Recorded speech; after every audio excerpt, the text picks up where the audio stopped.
ખાતરની અછતની ફરિયાદો મુદ્દે અમિત ચાવડાના પ્રહાર। વાવેતરના સમયે જ ખેડૂતોને ખાતર નથી મળી રહ્યું। ખેડૂતોને નેનો યુરિયા લેવા વિક્રેતાઓ દબાણ કરે છે તેવો પણ આરોપ અમિત ચાવડાએ લગાવ્યો। સરકાર માત્ર વાતો પરિપત્ર ન કરે, ખેડૂતોને ખાતર પહોંચાડે તેવી પણ તેઓએ વાત કરી। ખાતરને કારણે વાવેતર મોડું થતા ખેડૂતોની સિઝન બગડે છે। તો વાવેતર સમયે જ ખેડૂતોને ખાતર નથી મળી રહ્યું તેવું અમિત ચાવડાએ જણાવ્યું। ખેડૂતોને નેનો યુરિયા લેવા માટે વિક્રેતાઓ દબાણ કરી રહ્યા છે। ખાતર ન મળતા ખેડૂતો વહેલી સવારથી જ આ પ્રકારે લાંબી લાઈન લગાવતા હોય છે।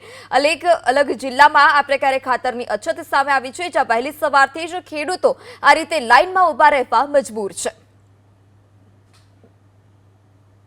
અત્યારે એક તરફ સરકાર એમ કે કૃષિ મંત્રી એમ કહેતા હોય કે ખાતરની કોઈ તંગી નથી, જોઈએ એટલું ખાતર મળે છે, પણ આજે ગુજરાતમાં ગમે ત્યાં જાઓ ખાતર લેવા માટે ખેડૂતોએ દર ભટકવું પડે છે, લાઈનોમાં ઊભું રહેવું પડે છે। અને કૃષિ મંત્રી જાહેર કરે કે અમે નેનો યુરિયા લેવા માટે કોઈને દબાણ નથી કરતા, એ નિયમ વિરુદ્ધનું છે, ગેરકાયદેસરનું છે। પણ ગઈકાલે તમે જોયું છે એમના જ પોતાના મત વિસ્તારનો વિડીયો આવ્યો અને ત્યાંના ખાતરના વિક્રેતાઓ છે ખેડૂતોને દબાણ કરી રહ્યા છે કે તમારે ખાતર લેવું હોય તો આ નેનો યુરિયા સાથે લેવું પડશે।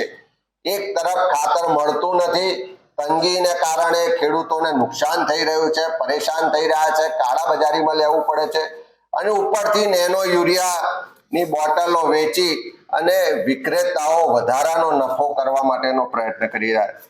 ત્યારે સરકાર ખાલી વાતો ના કરે, ખાલી પરિપત્ર ના કરે, પણ સાચા અર્થમાં ખેડૂતોને સરળતાથી આ સિઝનમાં ડીએપી ને એનપીકે મળે એટલા માટે તાત્કાલિક વ્યવસ્થા